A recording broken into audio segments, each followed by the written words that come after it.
Good evening, everyone. It's really great to be here. The last time we did this was during COVID, and we didn't have a live audience, and we were all wearing masks, and so this is a very different experience, and it's just great to be able to do this.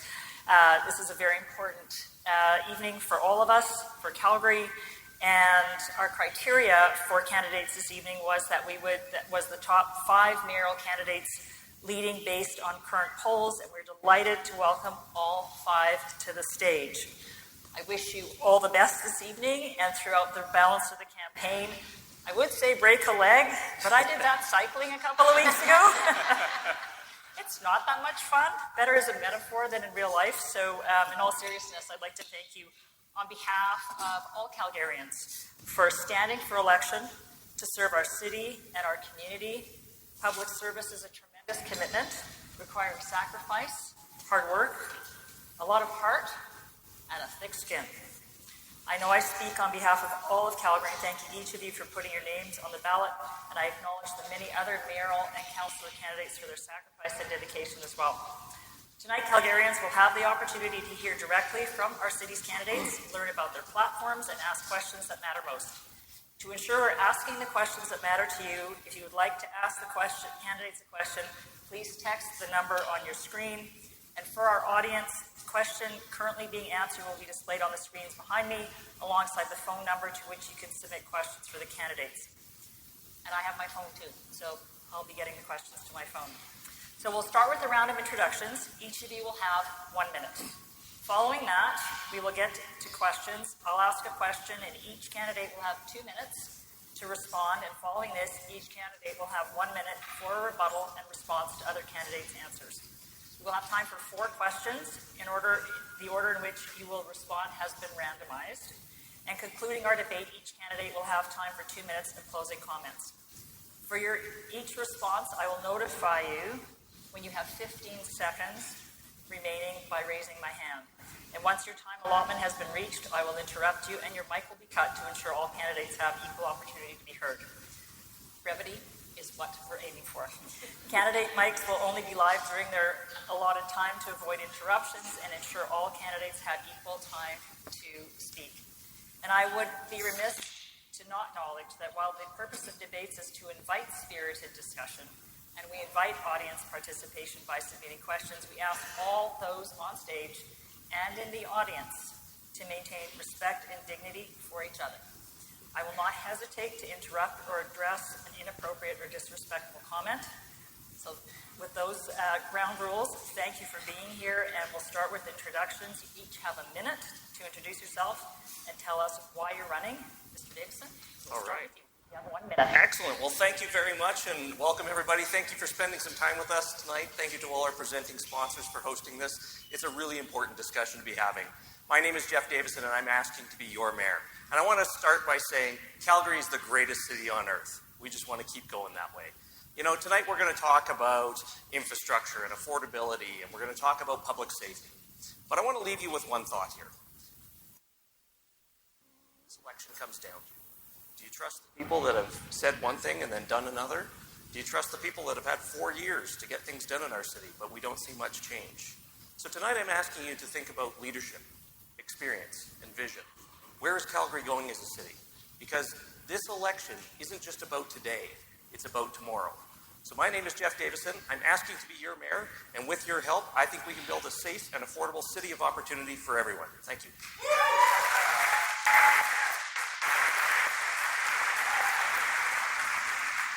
Thank you, Mr. Davison. Ms. Sharp, you're next. Thank you very much, everyone. Thank you for being here tonight, and those that are watching on TV. I'm Sonya Sharp, and I'm running to be your next mayor. I'm not running on a personal or ideological agenda. I'm running on a to-do list. A list I've compiled over the last 4 years with thousands of conversations with Calgarians. 3 of those things are repeal blanket rezoning, 500 new police officers, downtown safety, and bring administration to heel. And what that means is we really need to focus on the governance structure of City Hall. We're going to talk about a lot of things tonight, and if we don't start letting administration know they report to City Council and you report to us, none of the things we talk about tonight are actually going to happen. When I talk about the 500 police officers that we want to hire and bring it up to the national average, we're talking about keeping your community safe, keeping your children safe, making sure our trains are safe, and making sure you can come to venues like this and enjoy the arts, and we're making sure you're safe. So I'm Sonya Sharp, and I'm looking for your support tonight to be your mayor. Thank you.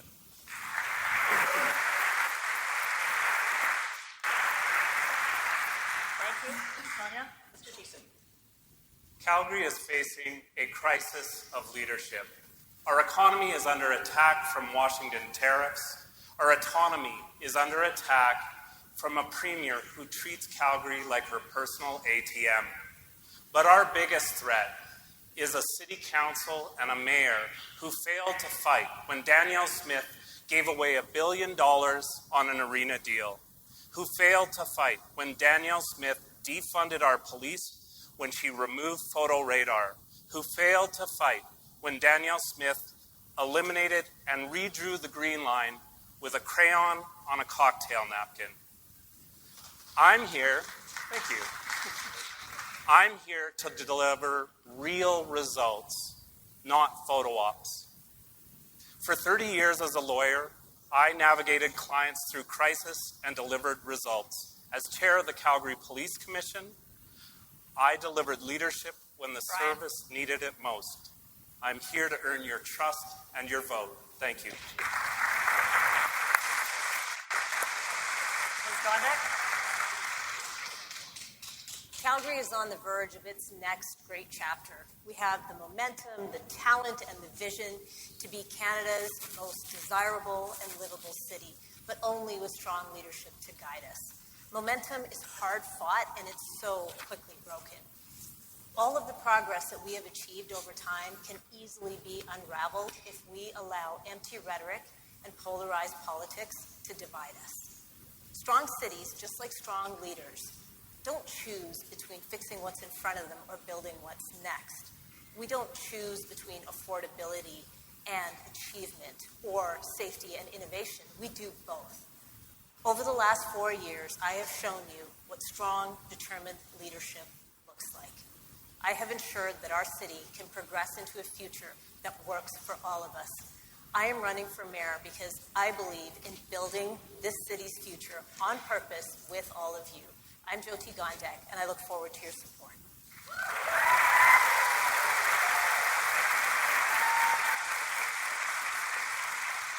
Thank you. Finally, Mr. Farkas. Thank you. My granny Liz had the hardest but most important job in the city. She believed in her kids, and she believed in the promise of Calgary, that if you worked hard, you showed up for your neighbor, you will succeed. Over the next 4 years, we will grow to be a city of 2 million people. Yet too many of us today, here and now, are falling behind, feeling unsafe, and losing trust in city council. Over the past 10 years, you've seen me grow up. From a kid growing up in Dover, to a city councilor and police commissioner, to a nonprofit CEO serving on the front lines of the social sector. The challenges that we're facing as a city are doable. We can rise to this moment, we can rise to this challenge. And I'm running to ensure that Calgary remains safe, affordable, and ready for the future so that we can live up to the promise of our city.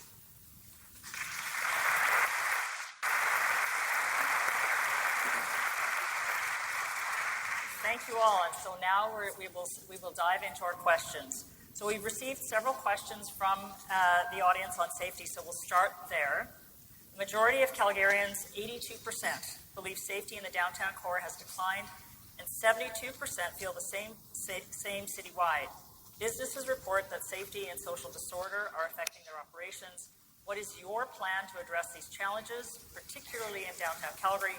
And how will you collaborate with businesses, social agencies, and law enforcement to ensure our city remains a safe, welcoming place for residents, workers, and visitors? And Ms. Sharp, we'll start with you. You have 2 minutes. Thank you very much for the question. So safety is a top priority of my campaign. And with Communities First, we just got endorsed by the Calgary Police Association on our pledge for 500 police officers and a downtown police station that will operate 24/7. The biggest thing about safety in our city is if you don't have a safe city, you have nothing. And people won't move here, people will leave here. And, you know, when I talked about at the beginning here about coming to some of these venues downtown, you won't want to come to these venues. You won't want to join sports teams downtown. The biggest thing is about getting downtown safely, and is also cooperating with our transit officers, with our police officers, and making sure our train system is safe. The biggest thing about collaborating with some of our partners is making sure they're leading.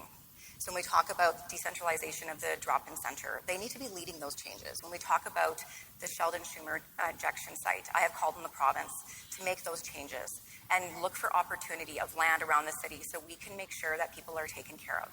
So when we talk about small business, when we talk a lot about what we can do to support small business, is if we make our city safer for us to shop at those local businesses, they're not putting the expense back on you by getting shutters, extra security. They need to operate. They not just need to keep their business owners safe, their employees safe, but you as patrons safe. And our downtown is the heart of our city. If we don't keep downtown safe, how do we ever expect our downtown to thrive? And with that, it's actually bleeding out to the other communities. And so I know we focus on downtown, but as a Ward 1 councillor, I have seen safety issues in my ward. And I've worked tirelessly the last 4 years to make it one of the most safest communities in Calgary, where people feel like they can walk at night in the dark to their cars, to the facilities, and back. So my promise to the city is you will be the safest city in Canada when I'm your mayor.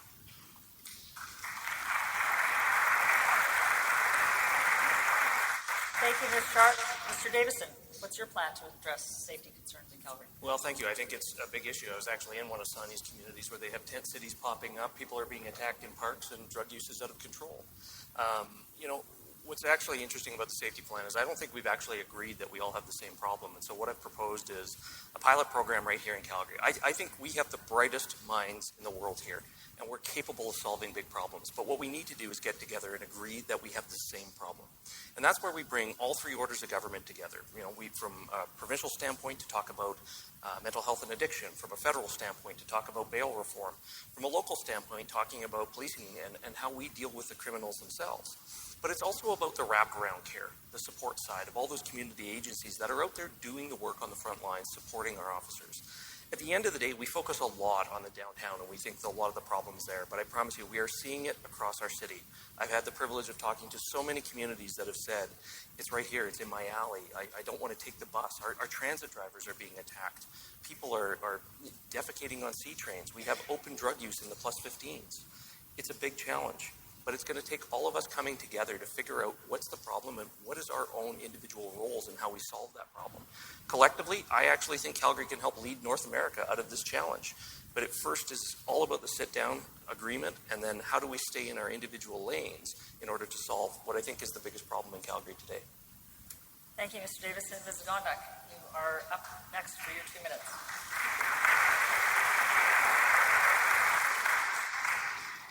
One of the most important things that we realized when it came to public safety is ensuring that we had an integrated response model. That means making sure that our peace officers, our transit officers, and our outreach teams were working closely together and collaborating on addressing criminal activity as well as crisis issues that were unfolding on our streets. As a result of that, we started to see improvement in public safety downtown, but the work isn't done yet. That kind of collaboration is incredibly important. It was also important for us to invest in more transit and peace officers, which is something that we've done over this last term. We reopened a downtown police station to make sure that people had that presence that they were looking for. The business community asked for that loud and clear, and we delivered. There's more we can do, though. One of the last things that we did as a council this term is made our bylaw stronger against open drug use. So we passed a decision that said we will not make open drug use something that is normalized. We are banning it. And for anyone that gets that type of a violation ticket, they will go to community court.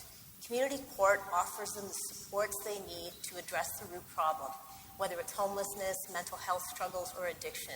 It's a compassionate way to make sure that we are keeping our streets safe and addressing the core needs of people who need some help. The other thing we need to do is ensure that we have high acuity housing. Patricia Jones, who is CEO of Calgary Homeless Foundation, once said, there are some people that we failed in utero. And her meaning is that there are people that are going to need supports throughout their life. Many of those people are out on the streets downtown And they're doing things like lighting fires in lobbies, and they're repeating a lot of these things because they need proper supports. High acuity housing is the way to get those folks off the street, get them supports, and create safety for all of us. Thank you, Ms. Gondek.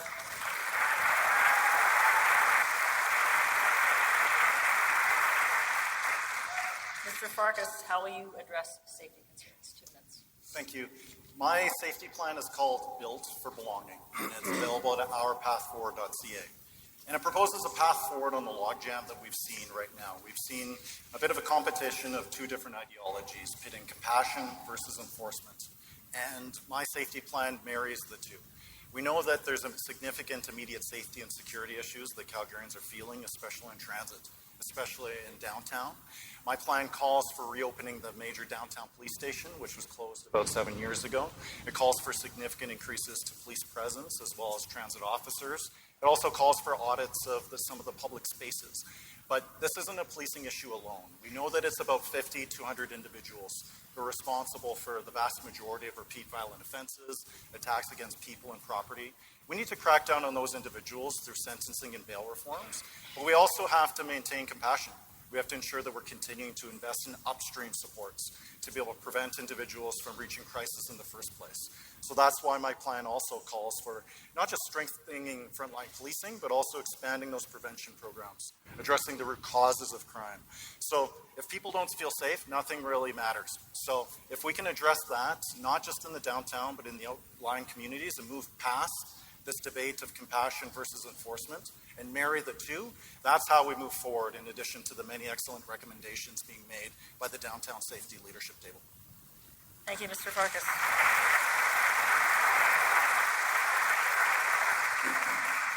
Mr. Thiessen, please share your plans to address safety concerns in the city. You have 2 minutes. Thank you. When I've talked to Calgarians, they've told me they don't feel safe downtown or on transit. And I know, I always think back to several police chiefs who've said to me when I was chair of the commission, you cannot police your way out of these issues.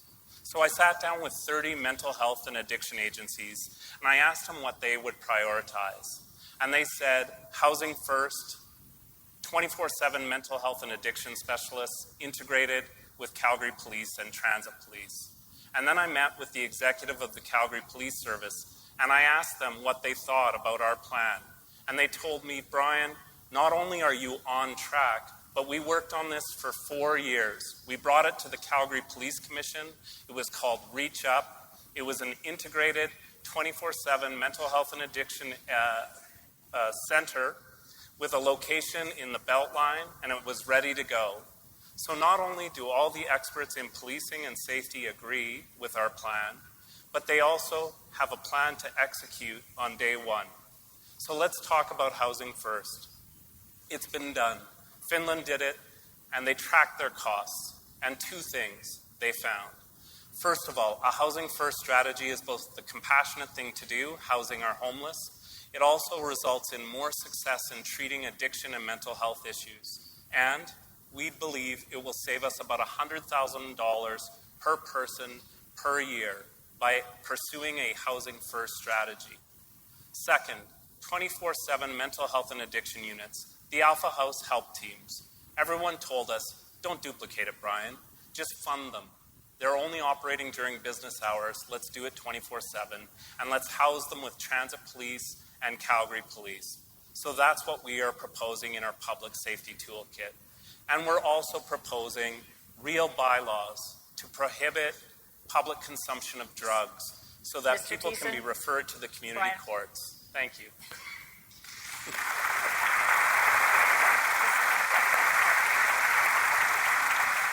I'll raise my hand in 15 seconds to go. Sorry, I'm looking. It's hard to see the clock off to the side. Yes, I know. I just will watch my hand. Okay. 15 seconds. I'll You raise use your my hand at us, peripheral, we're all I going to get promise. scared. So now we're going to move into the response and rebuttal in the same order. You'll each have 1 minute to respond, and again, I will raise my hand when you have 15 seconds remaining. Ms. Sharp? You just want me, sorry, just to rebuttal to something I've heard about? You can respond and rebut. I think what I would like to understand from one of my opponents, I've been pretty clear and I spelt out my to-do list since I decided to run for mayor. And I just feel like his platform, and Mr. Farkas, I'm talking about you, looks very different than what you would have voted for 4 years ago. And so I think it's really important for you to come clean tonight on some of these things. So your safety plan talks a lot about stuff that I don't think you would have brought forward 4 years ago, but you're not talking about hiring more police officers. You're talking about the downtown police station that was closed during your tenure.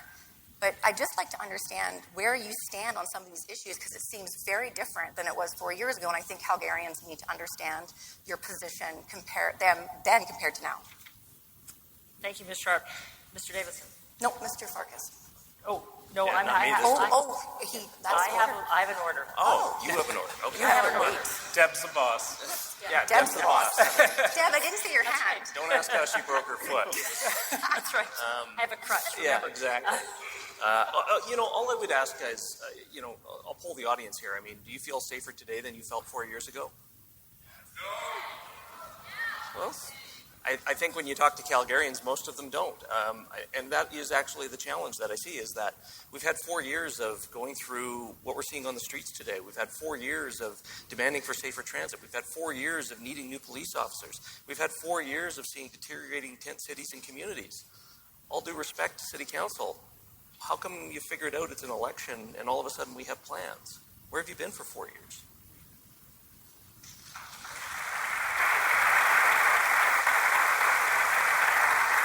Ms. Gondek, you have a minute. I think it's important to remember that the situation that we're facing is not one that's going to be solved with one answer alone. And it's certainly not going to be one that a single organization or a single order of government can resolve. And that's why collaboration is incredibly important. It was great to work with the provincial government on this concept of reach up, but in the end, they simply couldn't get to where they needed to be. We have been asking for a better answer on mental health and addictions. I have spoken with Minister Wilson twice now since he's been new to the file and said, you've got to tell us how you're going to provide more supportive care around mental health and addiction. That work takes time, and it takes a willing partner, and sometimes you need to keep pushing them. Thank you, Ms. Gondek. Mr. Farkas. Thank you. There's just some material inaccuracies of what was said. The downtown police station was closed the month prior to me taking office in 2017, and following that I advocated for strong support for specific groups, advocating for the trans community, advocating for, during my time as a councillor for a ban on conversion therapy, championing the reopening the downtown police station. I was also one of the co-signers with former Mayor Nenshi on the Community Action on Mental Health and Addiction Strategy. I think it was a big mistake for City Council to make significant reductions to mental health supports in the same month that they funded the arena. And I think that it's very important for us to continue to invest in the preventative measures. I know as a social sector CEO, I know having served on the boards of Big Brothers and Big Sisters, the Alex and the others, is that we need to invest in that social infrastructure so that we're preventing crisis before Calgarians end up in it. Thank you, Mr. Farkas. Mr. Thiessen. I'd just like to point out that when the province eliminated photo radar, which has a significant safety effect for Calgarians at our most dangerous intersections, Councillor Sharp passed the motion to pass that cost on to all of you. That was $28 million. Let me give you some perspective.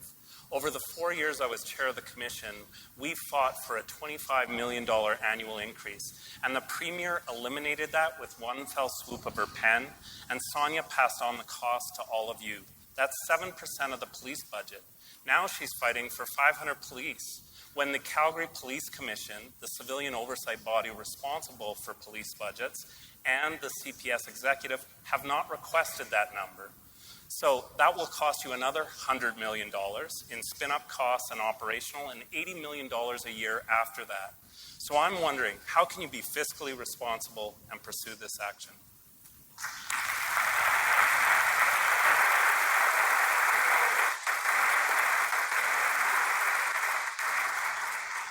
Spicy, eh? Yes, spicy. Not that I expected anything less.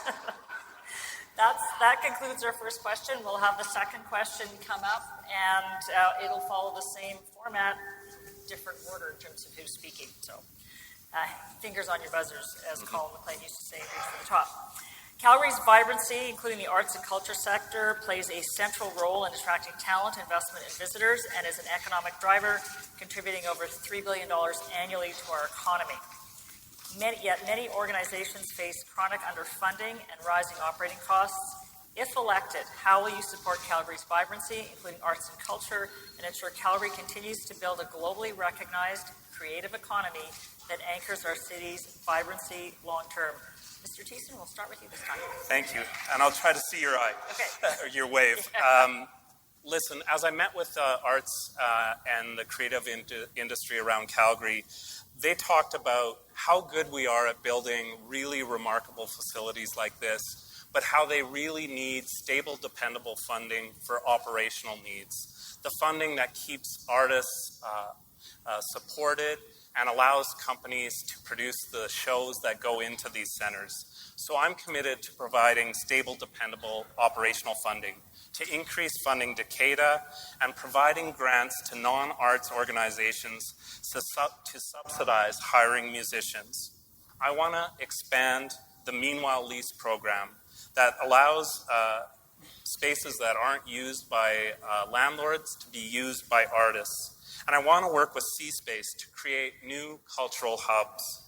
And finally, as I met with artists this week, I was struck about what an impact supporting the creative economy would have. And I thought about how we have OSIF, a fund created to support tech companies that was created by CED and the City of Calgary to build up tech companies and fund them to establish them in our market. And it's been quite a success. I think we should create a similar fund for the creative arts to fund creative businesses as they start up so artists can earn a living while they're waiting for the next show to be on. Thank you.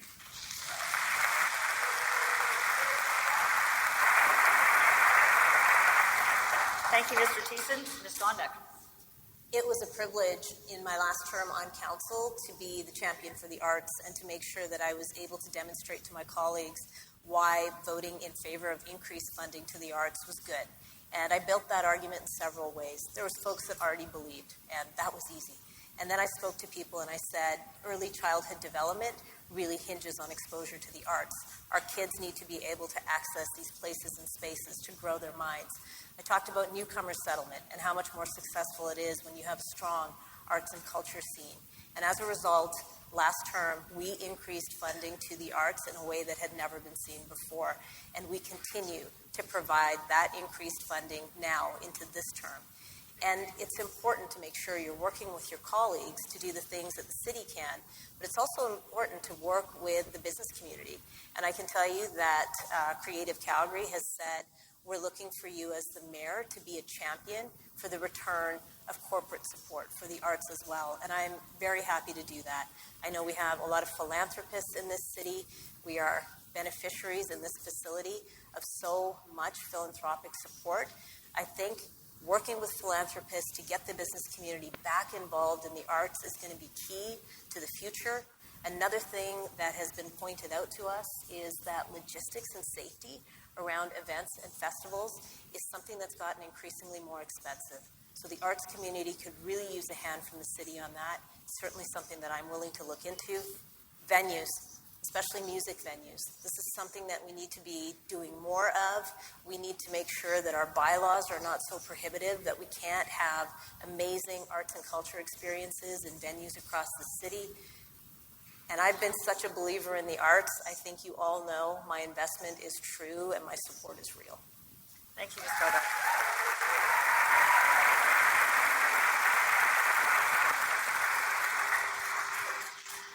Mr. Farkas, how will you support vibrancy and ensure Calgary grows our world-renowned creative economy?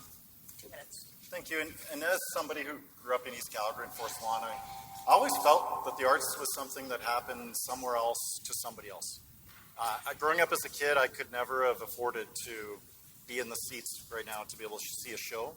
And it was only as I grew older in life that I started to realize the value that it brought, not just in terms of bringing people together, but enabling us to have a shared story of the city, as well as to better embrace the individual dignity. But what I didn't realize was just that the arts meant business. So when you actually take a look at everything that's involved in putting on a stage play or production, there's a significant amount of talent and expertise behind that. My North Star in my campaign is preparing Calgary to be that city of 2 million people. You know, at 2 million people, we cannot afford to be so focused on any one singular industry, and it's going to be the arts that is going to be able to help us rise to that challenge. So how do we execute? How do we pull it off? I very much support investment in the larger facilities, but I really think we got to walk and chew bubblegum at the same time. The arts needs to be relevant in every community, in every single corner of the city. It can't be something that just happens in this space. It has to be venues like the National Access Arts Centre. It has to be the Evergreens. It has to be the Wildflowers, the Loose Mooses, the Burns Visual Arts Society. Like, it has to be out in the community. And I think that's what I'm hoping to be able to bring as your next mayor. Somebody who can communicate the value, talk about it not just being a nice to have, but in a core essential service for us to be able to rise through the moment. Not just to be able to meet some of the challenges we have around the economy, but also safety and connection between each other. Thank you.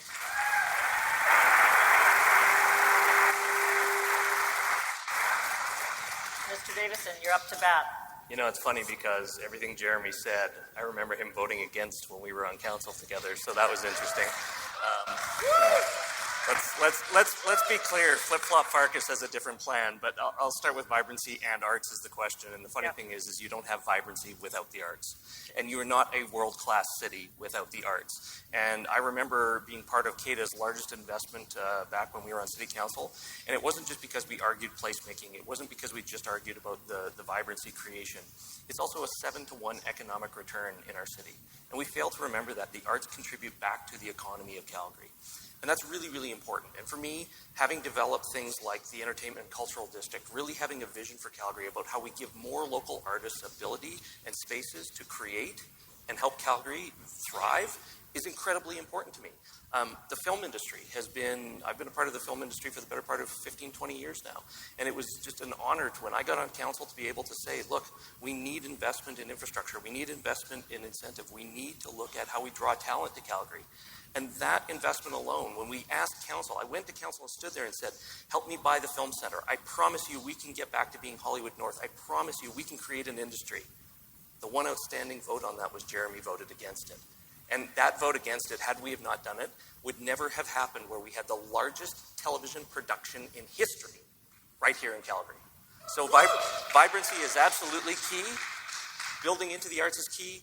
Supporting local is key. I want to be a world-class city, and that means we make an investment in the arts, period, full stop. Thank you, Mr. Davison.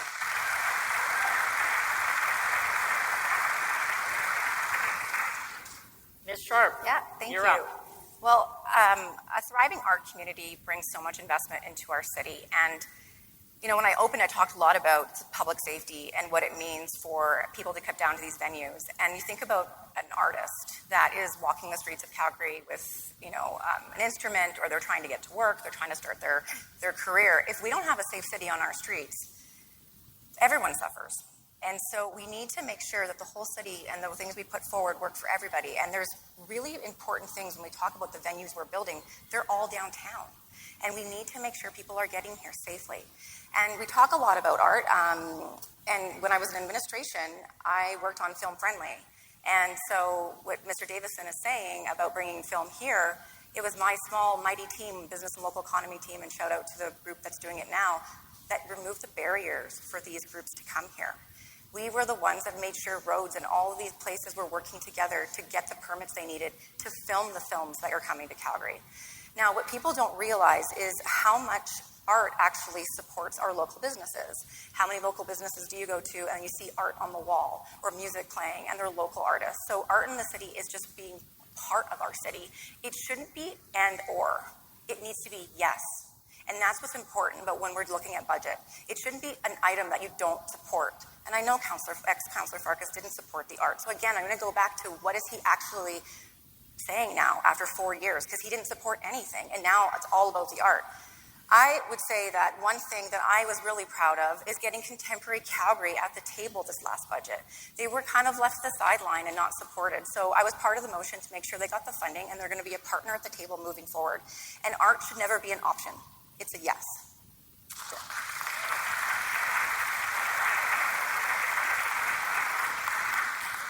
Thank you, everyone. That concludes the opening remarks for this second question. And now we'll move into the response and rebuttal in the same order. You have a minute to respond. I will raise my hand with 15 seconds. And Mr. Thiessen, you have 1 minute.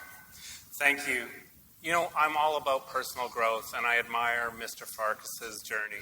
But I will say this,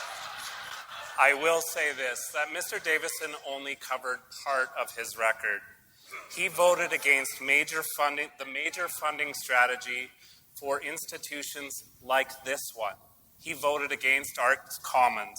In 2020, he brought a motion for a $5 million cut to CADA. That would have been 44% of CADA's budget.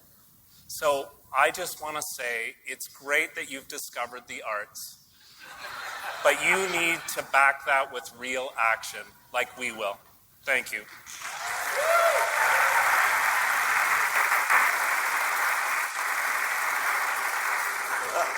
Thank you. I gotta say, I love this.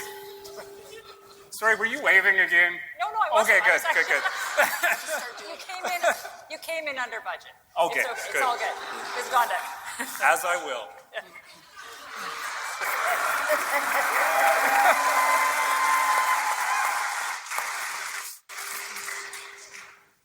You know, one of the things about creating vibrancy is that it takes investment. And if you think about our culture and entertainment district, one of the things that we invested in is an arena. And while Mr. Farkas is saying it was a bad idea, did you know that it attracted 3 hotel deals, Marriott hotel deals? That's how you create a strong tax base. If you want to talk about walking and chewing gum, think about the fact that the investments that you make in this city generate more private sector investment. That's exactly how we grew the Rivers District. And that's the kind of investment you were too afraid to make back then, and you're still criticizing us for making an investment now. You're fearful of making investment, and you don't understand how things work when it comes to creating vibrancy.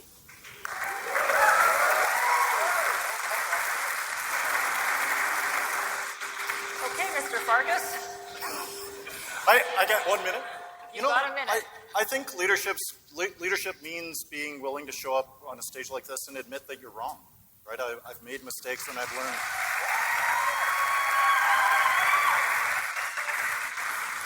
I think it means having the courage to say that you're wrong, that you've learned, right? It doesn't make you a flip-flopper, it just means you have a working brain. So I showed my commitment to the arts by having the courage to be releasing our arts policy as the very first thing immediately after launching my candidacy. I had the courage to lean in terms of specific actionable investments, ways that it could be not just Arts Commons. Like for me, growing up as a kid in East Calgary, this wasn't the arts. I never knew anybody who had a piano in their house, but I want kids out there, no matter which corner of the city you're from, to have the ability to have great experiences like this. So again, I'm not perfect, but I'm willing to admit my mistakes and admit when I'm wrong.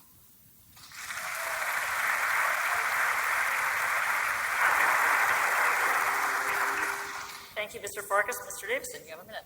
You know, I actually just want to address something Sonya said, and I actually want to say thank you to administration, because often as City Council, we come up with ideas, but it's actually the people behind the scenes that deserve the credit to getting those things done. So largely in part leading the idea of where our film industry went, a lot of that is supported by the tens of thousands of people that work at the City of Calgary each and every day that just want to make life better for all of us. So thank you to them for doing their job. Thank you.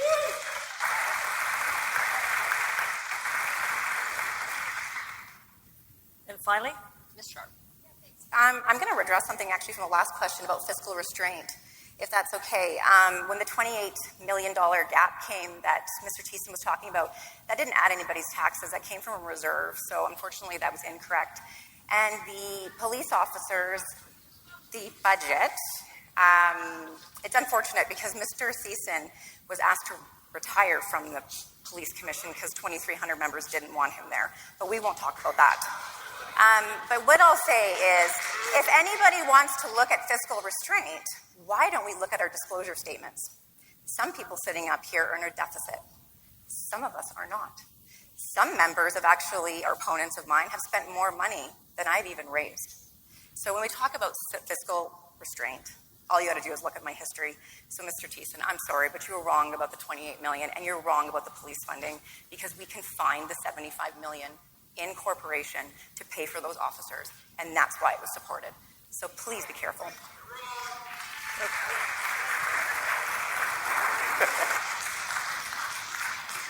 What's next? Check my phone and I will tell you.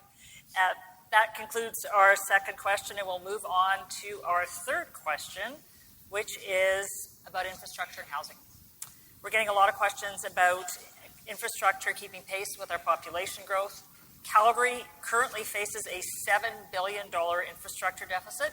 The question is, what is your plan to prioritize, fund, and deliver the projects our city needs, from transit to water mains, while balancing fiscal responsibility, future growth, and long-term city building? And how will you manage the associated construction to minimize disruption, whether it's Marda Loop or 9th Avenue? Ms. Gondek, we'll start with you. Thanks for the question. The first thing that you have to do is recognize that you've got this kind of a deficit and what brought it about. And it was years of cuts to the budget that led us to be in this situation. So we have reinvested as a council over the last 4 years. We have made sure we have committed to ensuring that our water system is safe and strong. We've made sure that monitoring and maintenance and upgrades and replacements are top of mind. We have approved the funding to ensure that. We have reinvested into pavement quality, which is something that has suffered dramatically over the last few years. We have reinvested into snow clearing. Those are the types of core services that you expect to be providing you with the service that you need. We've invested heavily into transit. We finally got shovels in the ground on the Green Line. We have approved the funding for the Blue Line to be extended up to the airport, so you have that connection to downtown. Those are the things that we have done. The things that we need to continue doing are making sure that we're investing in the infrastructure in your communities. As a start, I brought a motion to allocate $20 million towards unfunded community-based projects, things like your community rinks, your fire halls, your parks, your splash pads, and that money helped to fund 8 projects. That's just a start.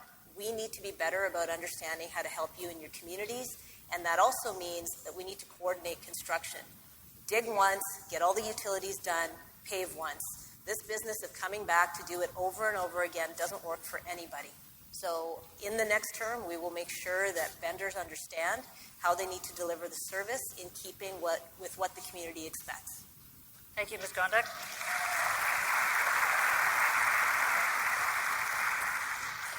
Mr. Farkas, how will you prioritize funds and deliver projects the city needs? So I think one of my major focuses as mayor will have Calgary lean in at the center of a strong United Team Canada. I think we need a local procurement approach. We need to be buying locally when and wherever possible. We need to make it easier for local vendors. One of my challenges, say with the art program, which we had mentioned, was the difficulty for local artists to be able to bid on projects. When I was a member of council, I worked very closely with the Tsuut'ina Nation and Indigenous artists to make it easier for them to navigate our procurement challenges. But it's not just how we procure, it's also what we build. Right now, there's a big focus on the very large facilities, the things like the Arts Commons, the things like the arena, all these things that we're going to need. But we're really falling short when it comes to the community street level infrastructure.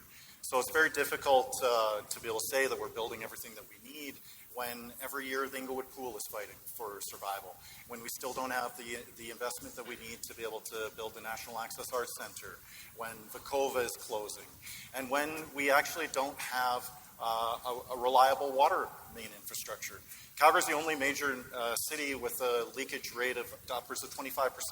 So 25% of the water that we produce in our water treatment plants are actually lost due to the aging nature. We still have wooden pipes. We still have lead pipes. We still have asbestos pipes. I partnered with Councillor Farrell in 2018 to accelerate the process. Council ultimately didn't continue with that in 2021.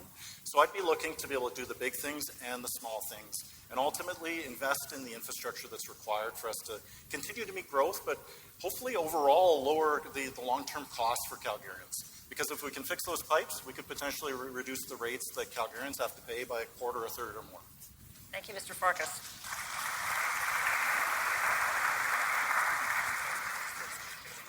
Oh, is that right? Okay.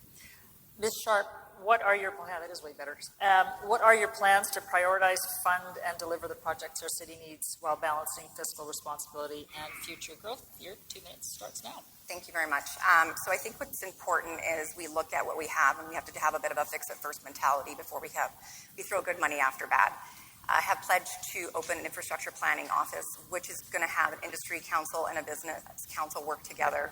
And what I'm hearing from the industry, so I have a construction background, is that really a lot of things in uncertainty. Like they're not certain on timelines. They're not certain about tendering. They're not certain about project. And what happens is those costs are actually put on you, so that when things are certain, they know when they can deliver it. And so what we do need is more oversight and more fiscal restraint on projects at the start, during, and after. So the infrastructure planning office is something that myself and the Communities First group is planning on bringing forward, and making sure that the people at the table are the people in the industry that understand the business the best, and having key, I would say, leaders in the administration that are also part of those conversations, and unsiloing some of the things that are happening. And Marda Loop is one of those places where things were kind of happening back and forth. But the other big thing that's important is how much this construction affects small business. And that is actually what we're seeing more than anything in the city. Everywhere we go, a business is closing its doors because of the construction that's happening. And then we get a bad reputation about construction in Calgary and can't have a business. And these conversations happen all over the place, and it's sending a signal across the province. So with that, we're hoping that this will have a better project delivery, timeline certainty, and expediting, obviously, the permits as well, and making sure projects get tendered and quick to the finish line, and that citizens are actually not getting the cost put on them because of uncertainty. Thank you, Ms. Sharp.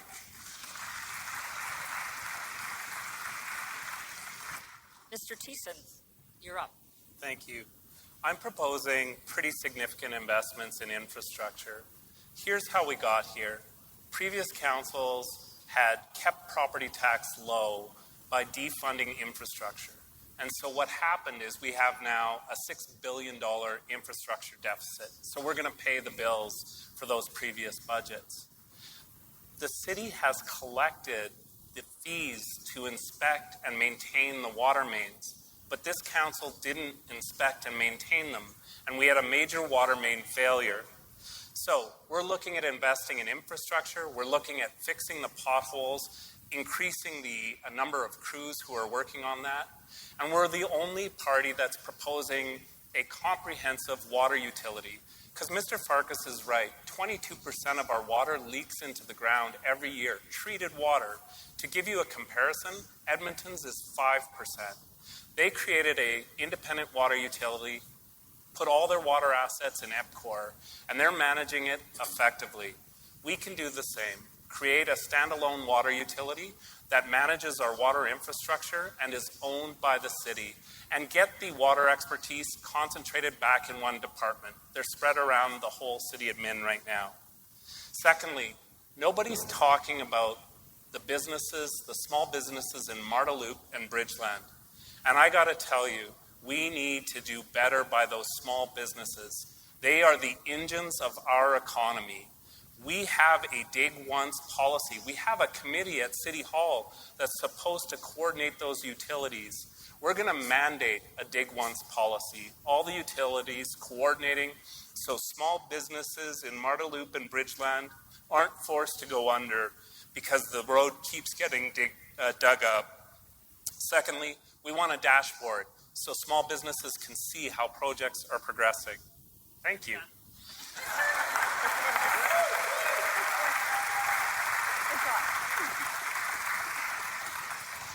You just have to talk faster. Mr. Davison, what's your plan? You know, the question is really about how do we manage growth, and for a city that's growing by 70,000 people a year, you know, we've got to start thinking about how we do things differently. Because Brian's right, when the water stops working, we failed as a city.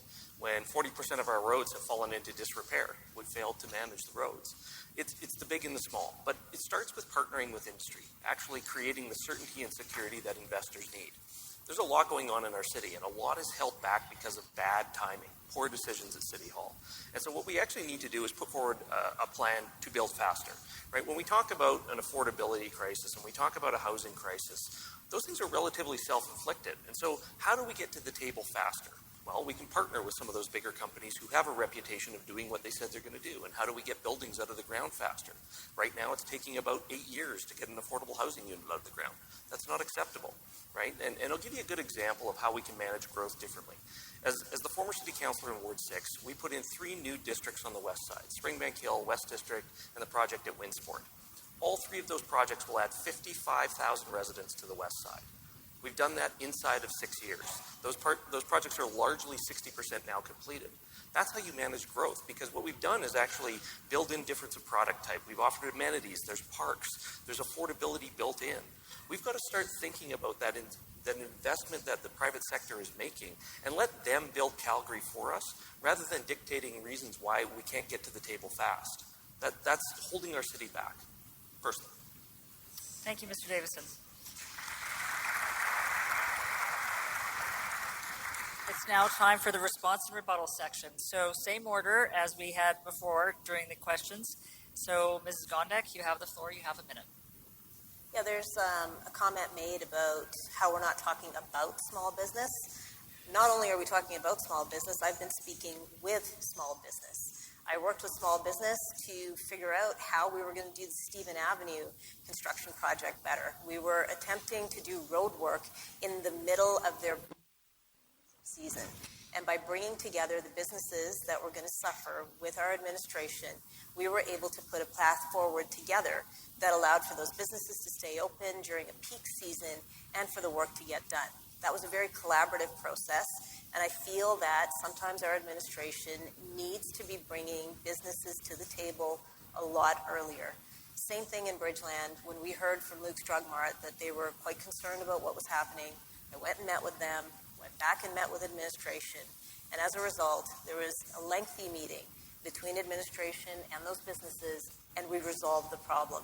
People need to talk to each other. Thank you, Ms. Gondek. Mr. Farkas.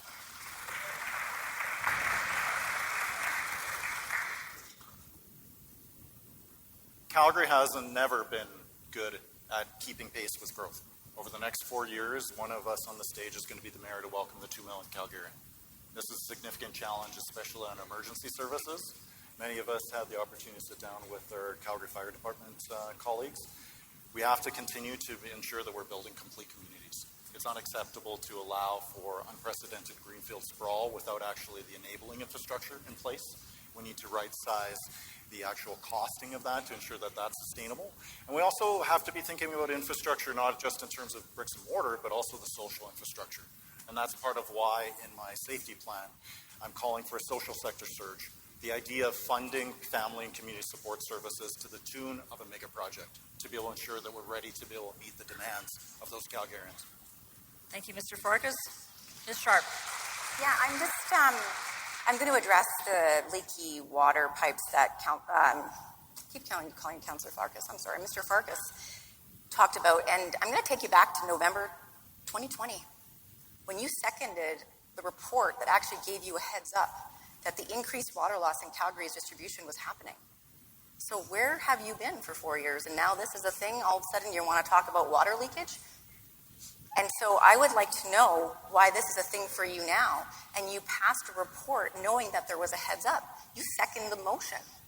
And so if this was a thing 4 years ago, why aren't you coming up with a solution? I've come up with an infrastructure planning office to make sure we can focus on construction, water leakage, root causes to our crumbling infrastructure. I just don't understand. Again, different Farkas 4 years ago from today. So I just had to bring that to your attention because you seconded that motion that gave you the heads up, and now you're campaigning on it. Thank you, Ms. Sharp. Mr. Thiessen, you're up. Thank you. I think we need to talk a little bit about budgets. For Councillor Sharp, reserve funds are still taxpayer dollars.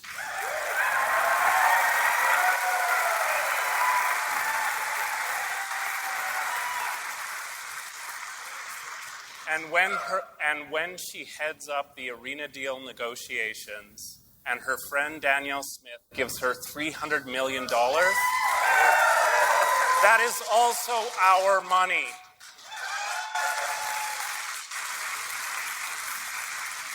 And that's all I have to say about that.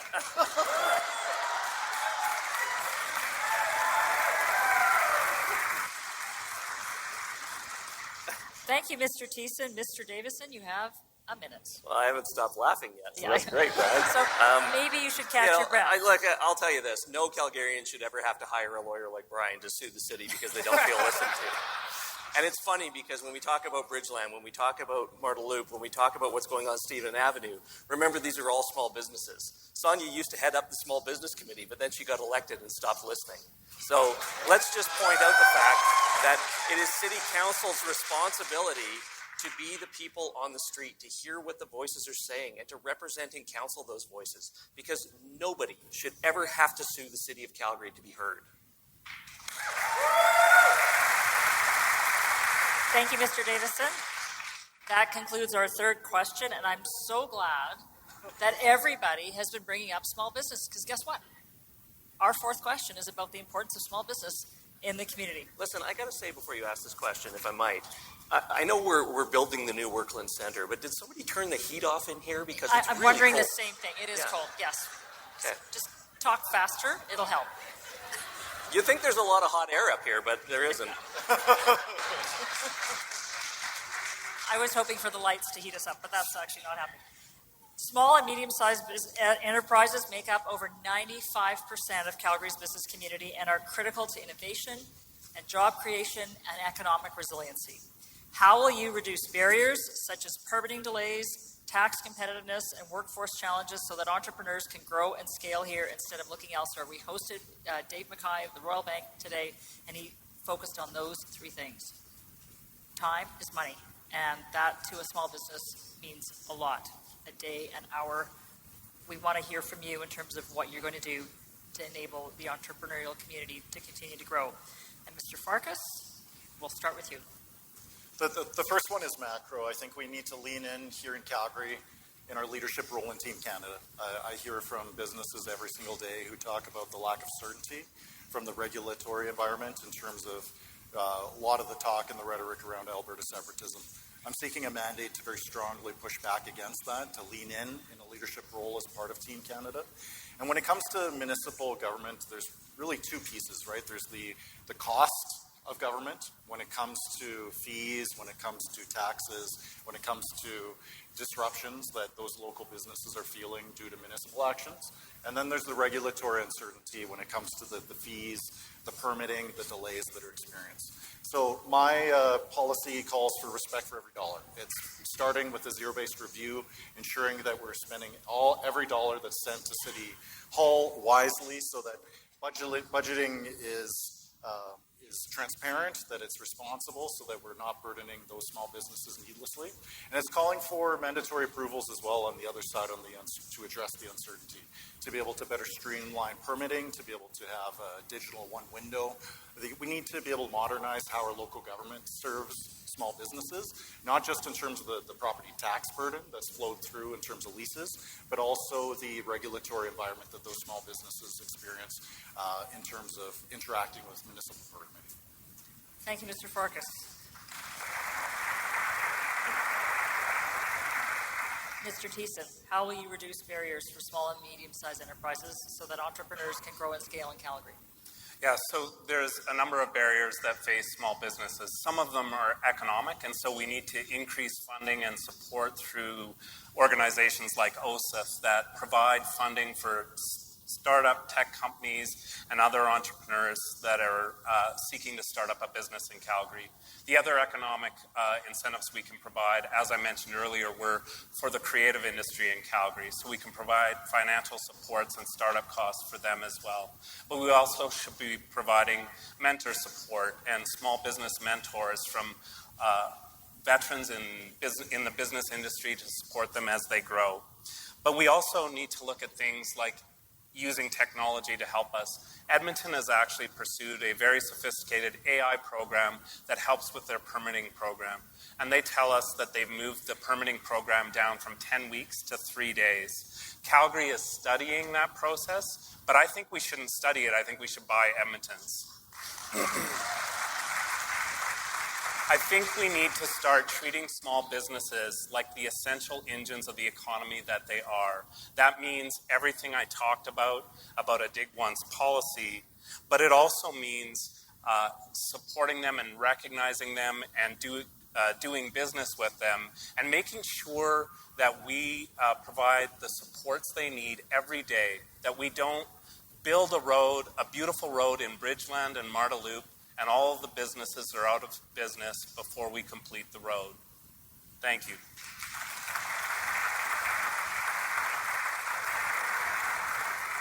Thank you, Mr. Thiessen. Mr. Davison, how do you plan to reduce barriers for small and medium-sized enterprises to ensure entrepreneurs choose to stay in Calgary rather than go somewhere else?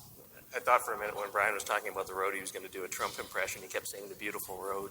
I was waiting for it. Beautiful roads. Beautiful road, yeah. We'll do afterwards. You can see us, and we'll all do our best Trump impressions. Please don't. Yeah.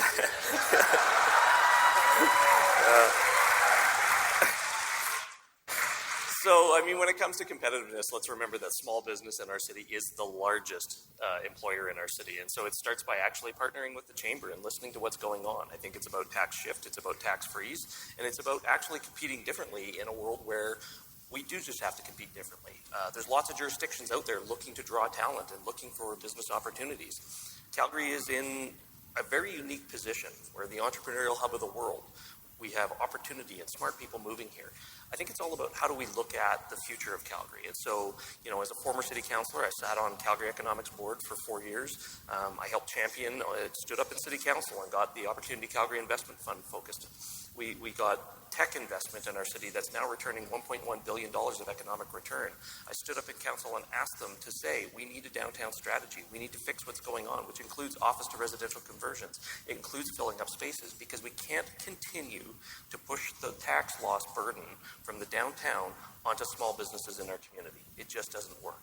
So, you know, rather than sit around waiting for the phone to ring, and even learning from my time at Invest Alberta, it's about getting out to the world and telling our story and becoming a point of attraction again so that we can provide new opportunities, and in particular for young people. Again, young people aren't leaving to go to other jurisdictions because the tax break is better. They're looking for a vibrant city. They're looking for new opportunities, and that's where economic diversification is going to matter in solving the overall tax and competitive challenge that Calgary's facing.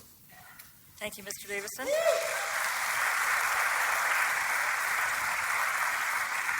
Got quite the cheering section. Ms. Sharp. Thank you. Well, the businesses in Calgary are the backbone of our economy. And as Jeff Davison had mentioned, yeah, I did lead the business and local economy team. I also speared up the Business Advisory Committee, which was a committee of council, which Mr. Davison sat on his last year, which he utilized to run. So I feel like I took a shot there, but I think I actually helped the last campaign too. But anyways, but one thing that we need to change at the City of Calgary is the business and local economy team, which I did lead, was to press down in the organization with a reorg. That needs to be elevated again, and it needs to be top of the corporation so that businesses have a one-window conduit. When there's issues, when there's permitting issues, when we were leading the business and local economy team during COVID, we were trailblazers in removing red tape so that businesses like restaurants could have patios on the street. So we need to continue that. And, you know, during the crisis of COVID, Calgary was actually trailblazing. We were breaking barriers that other cities around Canada were actually calling us to find out what we were doing so well. And so we need to leverage that. And then the other thing we have to talk about that we don't talk about enough is newcomers to the city. Obviously, English is a barrier for them. And some of these new businesses in Calgary are run by newcomers to Calgary. And so there needs to be more of an understanding of how they can operate a business and work with that conduit at the City of Calgary to get their permits. And the permit timeline, to be completely honest, it can be reduced. The cost also for red tape when it comes to business licenses can be removed. And those are things I'd like to see the business and local economy team do once we can get them right back at the top of the corporation. Thank you, Ms. Sharp. Ms. Gondek. You know, we did something a few years back called the Center City Enterprise District, and by having that program in place, we were able to ensure that businesses that wanted to open in existing buildings had the permission to do so. Our bylaw had been so restrictive that you couldn't open a dentist's office or a doggy daycare in a vacant space because the bylaw required parking. So people within the city administration came up with a great idea and said, let's just allow these businesses to operate and not worry about the parking because there are parkades downtown. And since that time, we have seen dentist offices, doggy daycares, flower shops, all types of small businesses thrive in places that they were prohibited from being in. So let's listen to our administration and figure out how we can cut this red tape and get more small businesses into places they deserve to be. Let's also talk about our procurement at the city. We should be doing everything we can to use small business in our city to deliver the services that we need. We shouldn't be looking outside. There's businesses here that can do it. And let me bring up the ugly reality of property taxes. Small businesses and business in general are paying $5 to every $1 that residential properties are paying when it comes to their property taxes. That imbalance has cost us a lot of business.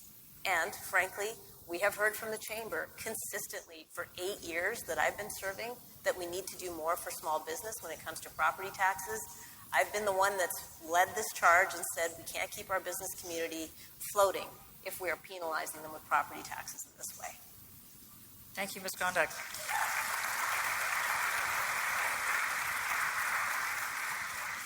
So we're now going to move into the response and rebuttal in the same order as before. You have 1 minute to respond, and I will raise my hand at the when you have 15 seconds remaining. Mr. Farkas, you have 1 minute. Thank you. I want to lean in a couple numbers. So it's a third of Calgary today who is not born in North America. And at the same time, we have one of the most educated, youngest workforces. So what is this? Those two facts for them to be the same true at the same time means that it's the world's best people who are coming to Calgary to be able to solve these problems. We've had a lot of opportunities to be able to engage with youth from every corner of the city in our campaign. Some incredible volunteers are part of it and here tonight.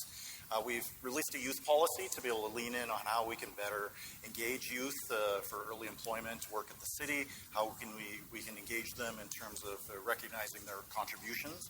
But one of the major issues that we hear is just the precariousness of housing. Housing is one of the key pieces right now, and I would say probably one of the top existential issues for us as a city. So for us to be able to address housing precariousness, to ensure that the talent can afford to stay here in Calgary, I think that that's also one of the best ways to be able to ensure that our local small businesses and entrepreneurs can continue to remain competitive. Thank you, Mr. Farkas. Mr. Thiessen.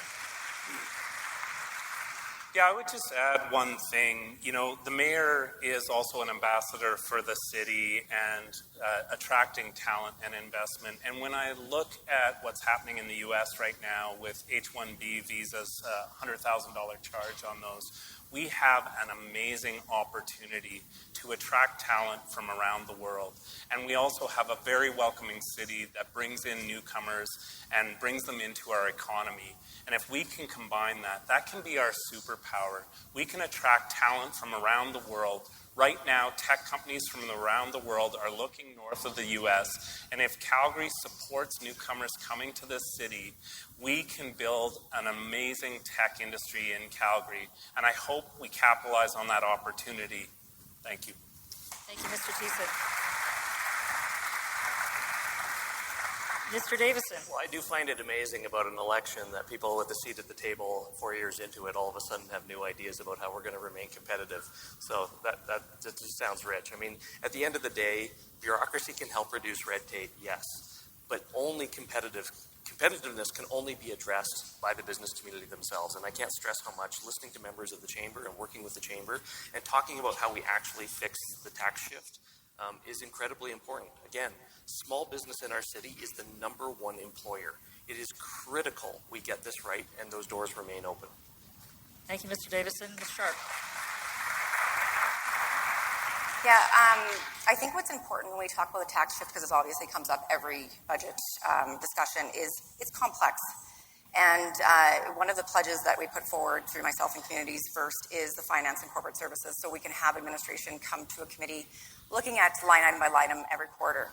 But the one thing that we're not really getting answers on is quantifying the tax revenues generated from all the new homes under construction.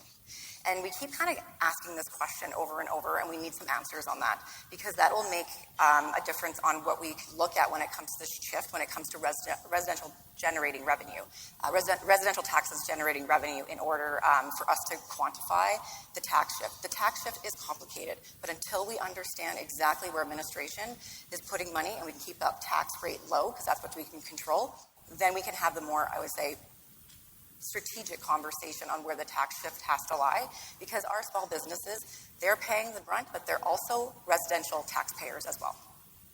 Thank you, Ms. Sharp. Ms. Gondek, the floor is yours. You know, the tech sector in Calgary is the fastest growing in this nation. We are recognized as being one of the fastest growing in North America, and that's because we've supported talent to come to our city. The Opportunity Calgary Investment Fund, which we created in my previous term, has been topped up again this term to make sure that we can continue to attract that kind of talent.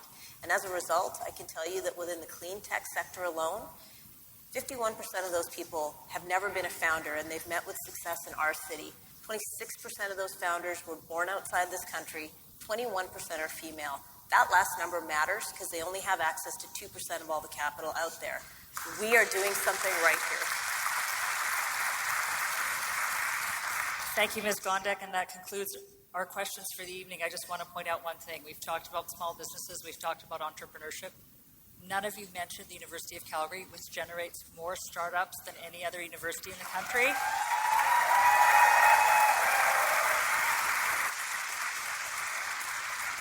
And has done that for 6 years in a row.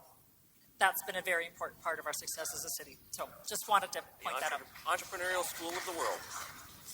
I'm going to be in so much trouble from Joey Nowak, who works at Innovate Calgary at the University of Calgary and is the Calgary Party candidate for Ward 1. Sorry, Joey. So with that, we are approaching the end of our debate, and we'll move into closing remarks from each candidate. So each of you will have 2 minutes to leave the audience with your vision for Calgary. And Mr. Davison, we'll start with you. Okay. Well, first of all, thank you very much once again to the Chamber and all your partners for hosting tonight. Ladies and gentlemen, this is an incredibly important election. Don't let anybody tell you that this is a two-horse race. I think the advanced polls will tell you it is not. Don't believe anybody who pays for polls trying to convince you that they're in a position they're not. I started at the beginning of this, and I'm going to say it again. Calgary is the greatest city on earth. And we are going to continue to make it that way. And I know we have challenges with affordability and infrastructure and public safety, and we're going to address them all. I know people are feeling the pressures of affordability. That's why we're talking about a 4-year tax freeze.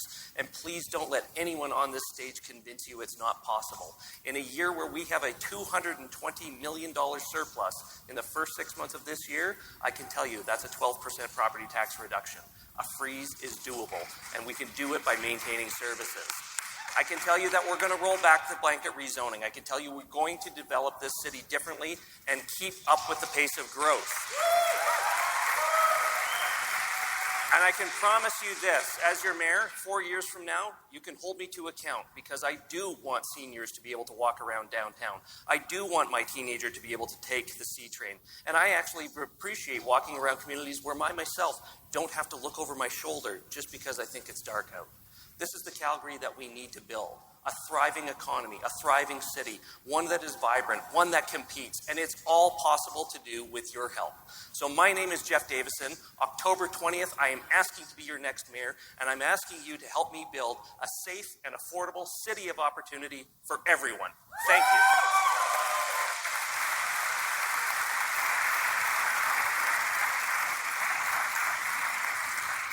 Thank you, Mr. Davison. Ms. Sharp, you're next. Thank you very much. Thanks, everyone, for being here tonight. And no, this isn't a two-horse race. It's a three-horse race. And you have 2 options in front of you. Counts. You have 2 options in front of you. You have Gondek and Jeromy Farkas for the same option. They're going to keep the city going on the same track. Or if you want change, you have me. I have 16 years of business experience, 20 years of the inside, and now 4 years of elected official capacity. That is 24 years of public service. I have seen the city from all different angles. I have a team of 9, 10 included me. We all know it takes 8 votes to get things done. We believe in repealing blanket rezoning, period. We believe in public. That's the 500 police officers that we were endorsed the CPA. We talk about safety coming to our venues. We talk about public safety on our trains, and we talk about sleeping better at night in your communities. So those are the things we believe in. And we also believe in taking things in a different direction. At senior administration, reports to council, you report to us. So if you want change and you want to trust somebody to lead this city, then you vote for Sonya Sharp. I wanted to say thank you so much for everybody, all your outpouring support, the donations that you've given me so far, and everything that you're doing when we come to the doors. So Calgary, again, 2 options. 1 option, 2 option, 3-horse race. And I'm the change that Calgary needs. So if you want a safe, affordable city, I'm sorry, is that rude? That's rude. That's Yeah, rude, that was Jeff not called Davison for. team. That's really rude. So can I start my last statement? Yeah. So if you want a safe and affordable Don't drag me city into this. with someone you can trust, please elect me on October 20th. Thank you. Thank you, Sonya.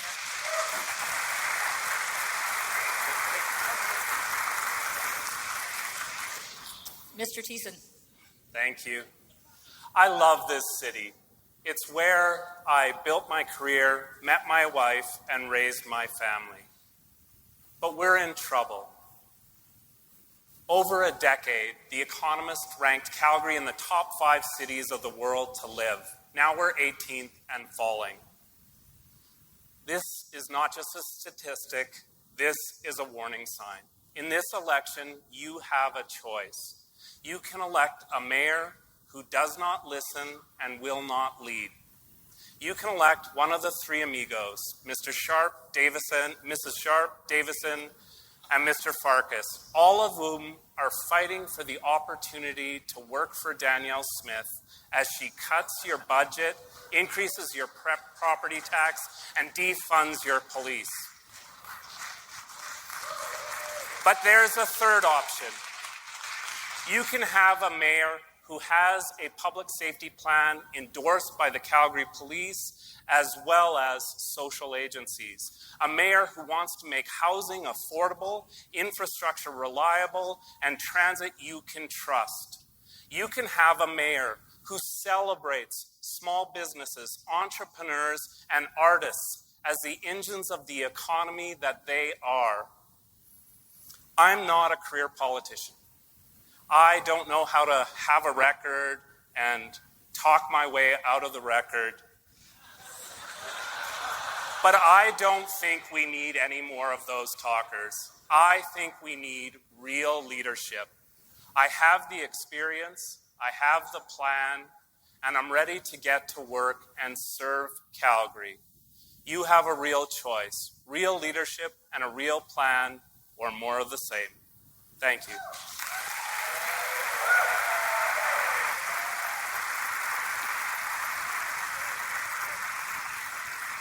Thank you, Mr. Thiessen. Ms. Gondek, go ahead.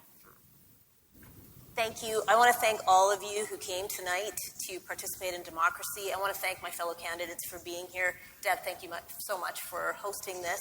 It's when we participate in democracy like this that you are able to understand who amongst us brings you a vision and who's simply bringing you sound bites. And I think that's important. Over the last 4 years, I have demonstrated to you that I can lead this city with determination and purpose. And over that time, we have received so much investment. We are at a point in our city where we have $15 billion worth of construction projects happening in the next 3 to 5 years.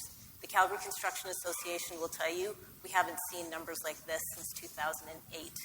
We finally got shovels in the ground on the Green Line, and we did that through persistence and collaboration. We created a housing strategy that is the envy of the nation. We received $256 million from the federal government to deliver on that strategy. We are leading the country on housing starts, and we are ensuring that affordable housing is available in our city so that everyone has a home within which they can live with dignity. These are the foundational elements that we have done over my past term. We have also ensured that we will become the strongest inland port in this nation. There is work to do to execute on all of that. I know the work's not done yet. If you want a trusted leader, someone who's had a steady hand and gotten us through both the positives and the crises that we have encountered, I'm the one that's gotten us there. I'm looking for your support on October 20th because consistency and stability matters right now more than ever before. We are going to write a great chapter of opportunity for all of us together, and it deserves steady leadership and someone who can act decisively and keeps you at the heart of every decision.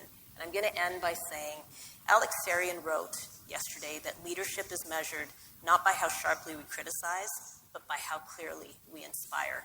And I would like to inspire you.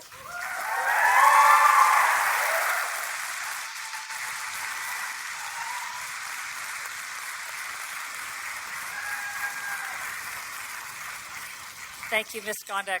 I did hear from Alex just beforehand, and he was wishing us a successful and inspiring evening. So there we go. That leaves you to close us out, Mr. Farkas. You're the batting sweep. Go ahead. Well, thank you all for being here, and it's with great humility that I stand on a stage like this, and I ask for a second opportunity to be able to serve as your mayor. I know from the arrows that I took tonight that it's quite challenging to be in a position like this, to have the courage and humility to be able to admit when I was wrong and admit that I was willing to look at the evidence and change my mind. And that's really why I'm here, is to be able to serve with honor, to be your next mayor. It's to advance the solutions that we need to be able to move forward as a city. If you take a look at our website, we put forward some incredible policy.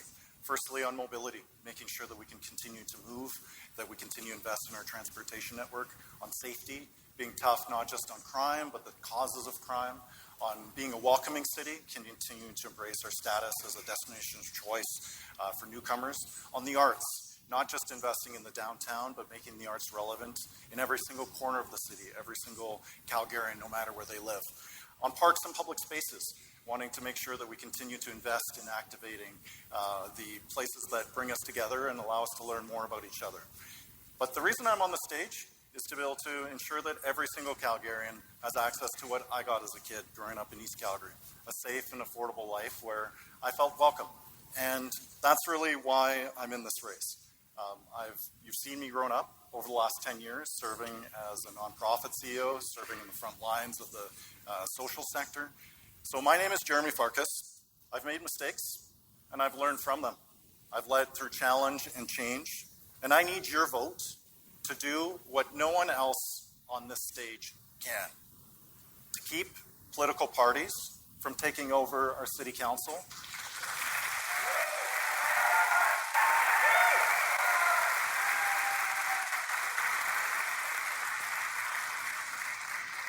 To keep political parties from taking over our city council, to change the direction of City Hall, and to deliver our promise of Calgary. Thank you for your consideration.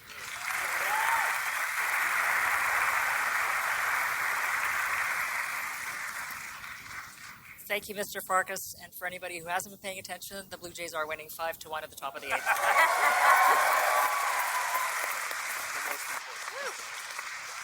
I've had a little baseball on my mind. That brings us to the end of our Calgary mayoral debate. I want to thank you all for your insights, for your honesty, and for the spirited and honest discussion. It's been a great pleasure to be able to moderate this conversation tonight. I want to thank everybody in the audience for your spirited response to our candidates and the answers to the questions, and for joining us here to discuss the future of Calgary. The city is very important to all of us. That's why we're here. That's why we have the candidates on the stage. They believe in the future of the city, and then it'll be up to you on the 20th of October in terms of who you choose.